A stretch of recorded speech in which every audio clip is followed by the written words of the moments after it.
రాహుల్ గాంధీ దేశానికి ప్రధాని కావాలంటే నీలం మధు ముదిరాజును గెలిపించాలని మెదక్ పార్లమెంట్ నియోజకవర్గ పరిధి ఓటర్లను Congress working president Jagga Reddy request చేశారు. నర్సాపూర్ నియోజకవర్గంలో విస్తృతంగా ప్రచారం చేపట్టారు. ఈ సందర్భంగా జగ్గారెడ్డి మాట్లాడారు. 5 ఏళ్లు మనతో వాళ్ళు ఆడుకున్నారు, ఈ 5 ఏళ్లు మనం వారితో ఆడుకుందామని కీలక పిలుపునిచ్చారు. కాంగ్రెస్ మాట ఇస్తే ఎట్టి పరిస్థితుల్లోనూ తప్పదని, ఇచ్చిన ప్రతి హామీని నెరవేరుస్తామని ఆయన స్పష్టం చేశారు. ప్రజలు కోరుకున్నట్టుగానే కాంగ్రెస్ పాలన ఉంటుందని, నిరుత్సాహపడొద్దని, అసెంబ్లీ ఎన్నికల్లో ప్రకటించిన 6 హామీల్లో ఇప్పటికే 5ంటిని అమలు చేశామని తెలిపారు.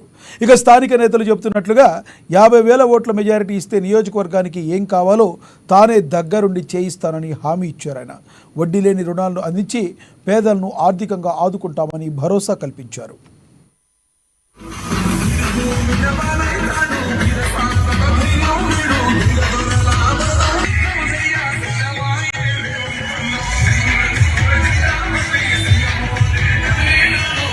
మల్లన్న సాగర్ సంబంధించిన వాళ్ళందరూ కూడా వేదిక మీద పెద్దలందరి సమక్షంలో నేను మాటిస్తున్నా.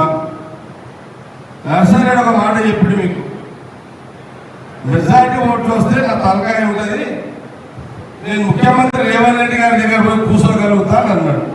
ఇది కరెక్టే కదా? కరెక్టా కాదా?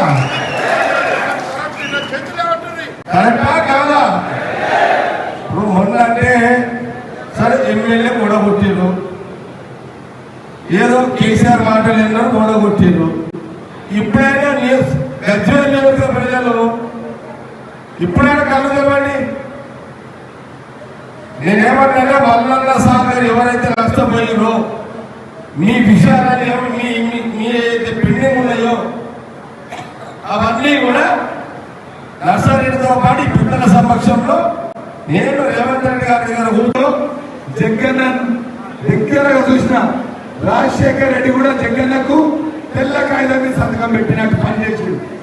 తర్వాత మన రోషయ్య కూడా, ఇక తర్వాత కిరణ్ కుమార్ అయితే ఏమైనా చేసుకోపో జగ్గారెడ్డి గారు అంటే అంత మర్యాద అంతా పిలిపించి, అప్పుడు ఉమ్మడి జిల్లాలో గీతారెడ్డి మంత్రి ఉన్నా, మన ఎవరు రాజనరసింహ మంత్రి ఉన్నా, వాళ్ళకన్నా ఎక్కువ ఆ ముఖ్యమంత్రులు అందరూ కూడా జగన్కి ఇచ్చారు. మరి ఆయన వచ్చినప్పుడు మీ జోష్ ఎట్లుండాలి, జరటి కలుసుకొని అగో భువన వేదిక మీదకి